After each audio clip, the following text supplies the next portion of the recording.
ما يلا بينا بقى نعمل مع بعض النهارده الراعي الرسمي لسهرات رمضان ولمة رمضان. هنحتاج لفة جلاش وانا استخدمت الحريف من موتزاريلا فريش خطير. هنقسم بقى لفة الجلاش بتاعتنا لمربعات متساوية، وطبعا الزيادات مش بتترمي ابدا، احنا بنجمعها على بعضها كده ونعمل بيها ام علي. هناخد بقى الجلاش بتاعنا ونحطه تحت فوطة علشان ما ينشفش معانا. هنعمل ايه بعد كده يا مروة؟ هنحتاج من 6 ل 8 ورقات، وهنحتاج كمان نص كوباية سمنة او سمنة على زبدة. هندهن بين كل ورقتين، وهنحط الورق عكس بعضه زي ما انتم شايفين بالشكل ده. انا عايزه الورق في النهايه يجي عندي شكل الورده. بندهن بين كل ورقتين وبنحط الورق عكس بعضه. هنخلص بقى كل الكميه بتاعتنا، ودول يا جماعه كانوا اقل من نص لفه جلاش.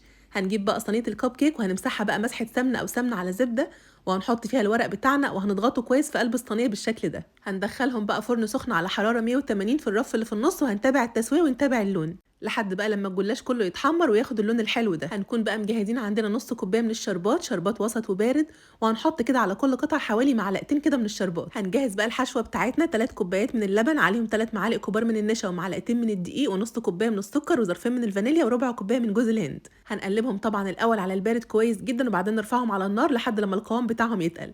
بعد كده زودوا عليهم بقى معلقتين 3 من القشطه او معلقه زبده.